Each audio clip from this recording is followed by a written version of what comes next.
തിരുഹൃദയ വണക്കമാസത്തിലൂടെ കടന്നുപോകുന്ന ഈ സന്ദർഭത്തിൽ എല്ലാ വ്യക്തികൾക്കും എല്ലാ കുടുംബങ്ങൾക്കും തിരുഹൃദയത്തിൻ്റെ കാരുണ്യം സമൃദ്ധമായി ഉണ്ടാകട്ടെ എന്ന് ആത്മാർത്ഥമായി പ്രാർത്ഥിക്കുകയും ആശംസിക്കുകയുമാണ്.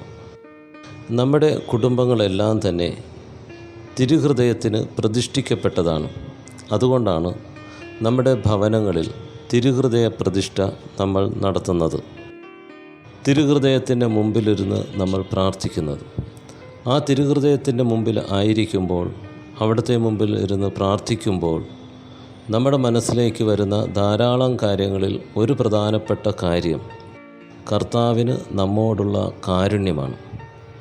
നമ്മൾ സമൂഹത്തിൽ ജീവിക്കുമ്പോൾ, കുടുംബത്തിൽ ജീവിക്കുമ്പോൾ, നമ്മുടെ കുടുംബാംഗങ്ങളിൽ നിന്നും സമൂഹത്തിൽ നിന്നും നമ്മൾ ആഗ്രഹിക്കുന്നത് കാരുണ്യം തന്നെയാണ്. കരുണ നമുക്ക് ലഭിക്കുക ഏറെ സന്തോഷമുള്ള കാര്യമാണ്, ഏറെ സൗഭാഗ്യമുള്ള കാര്യമാണ്.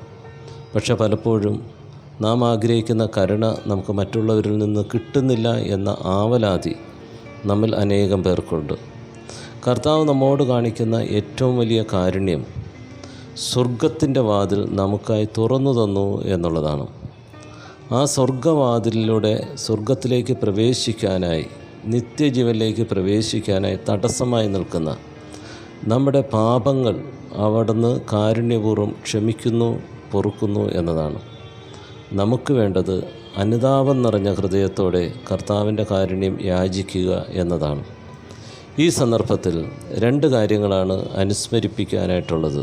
ഒന്ന്, തിരുഹൃദയത്തിൻ്റെ മുമ്പിൽ ആയിരുന്നു കൊണ്ട് യേശുവിൽ നിന്ന് അവിടുത്തെ കാരുണ്യം ആവോളം സ്വീകരിക്കാനായിട്ട് ശ്രമിക്കുക എന്നതാണ്.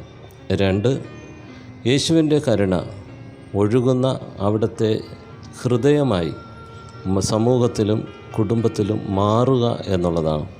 അതിനായി തിരുഹൃദയം നമ്മെ അനുഗ്രഹിക്കുമാറാകട്ടെ. ഏറ്റവും പരിശുദ്ധമായ ഈശോയുടെ ദിവ്യഹൃദയമേ, അങ്ങേ ശുദ്ധതയുടെ വെണ്മയാൽ മാലാഖമാർ പോലും അത്ഭുതപ്പെട്ട് അങ്ങയെ ആരാധിക്കുന്നു. ദിവ്യനാഥ, എൻ്റെ ഹൃദയത്തിലുള്ള അശുദ്ധമായ ആഗ്രഹങ്ങളെയും ക്രമമല്ലാത്ത ആശകളെയും മാറ്റി മാലാഖയ്ക്കെടുത്ത ശുദ്ധതയെ ഇഷ്ടപ്പെടുവാനും പരിശുദ്ധമായ ജീവിതം കഴിപ്പാനും വിശുദ്ധന്മാർക്ക് സ്വർഗത്തിൽ വാഗ്ദാനം ചെയ്തിരിക്കുന്ന ഭാഗ്യത്തിന് യോഗ്യയാക്കുവാനും എനിക്ക് അനുഗ്രഹം നൽകണമേ.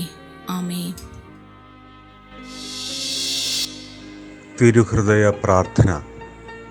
കർത്താവേ, അങ്ങേ മണവാട്ടിയായ തിരുസഭയ്ക്ക് പൂർണ്ണ സ്വാതന്ത്ര്യം കൊടുത്തരുളണമേ. ഞങ്ങളുടെ പിതാവായ പരിശുദ്ധ പാപ്പായെ സംരക്ഷിക്കണമേ. എല്ലാവരും അങ്ങേ ഏക സത്യസഭയെ അറിഞ്ഞ് ഏക ഇടയൻ്റെ കീഴാകുന്നതിന് വേഗത്തിൽ ഇടവരുത്തണമേ. നിർഭാഗ്യ പാപികളുടെ മേൽ കൃപയായിരിക്കണമേ. അനുഗ്രഹത്തിൻ്റെ അമ്മയായ മറിയമേ, ദിവ്യഹൃദയത്തിൻ്റെ നാഥേ, ഞാൻ അപേക്ഷിക്കുന്നതും ആഗ്രഹിക്കുന്നതുമായ സകല വരങ്ങളും അങ്ങേ ശക്തമായ മധ്യസ്ഥതയിൽ ശരണപ്പെട്ട് അങ്ങ് വഴിയായി ലഭിക്കുമെന്ന് പൂർണ്ണമായി ഉറച്ചിരിക്കുന്നു. ആമേൻ. പ്രിയമുള്ളവരെ, തിരുഹൃദയ വണക്കമാസത്തിൻ്റെ 14-ാം ദിനത്തിലേക്ക് നമ്മൾ കടക്കുമ്പോൾ, കർത്താവേ, ഈ സമൂഹത്തിലുള്ള ഓരോ അവിശ്വാസികളെയും സമർപ്പിച്ച് പ്രാർത്ഥിക്കാം. വിശ്വാസത്തിന് കോട്ടം വരുത്തുന്ന സന്ദേശങ്ങൾ കൈമാറുന്നവരെ നമുക്ക് തിരിച്ചറിയാം. സഭയ്ക്കെതിരായി പെരുമാറുന്ന, സഭയ്ക്കെതിരായി അന്യായമായ അവഹേളനങ്ങൾ നടത്തുന്ന വ്യക്തികളെ നമുക്ക് തിരിച്ചറിഞ്ഞ് അവർക്ക് വേണ്ടി, അവരുടെ മനസ്സ് തിരുത്തുവാൻ വേണ്ടി നമുക്ക് പ്രാർത്ഥിക്കാം.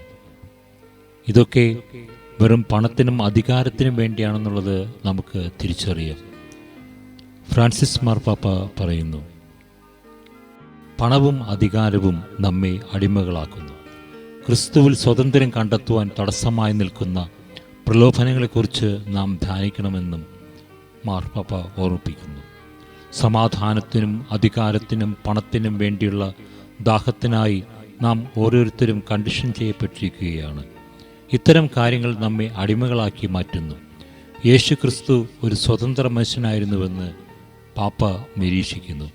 എല്ലാ മനുഷ്യർക്കും സ്നേഹത്തിൻ്റെ നന്മ നിറഞ്ഞ ഒരു ദിനമാകട്ടെ എന്ന് പ്രാർത്ഥിക്കുന്നു.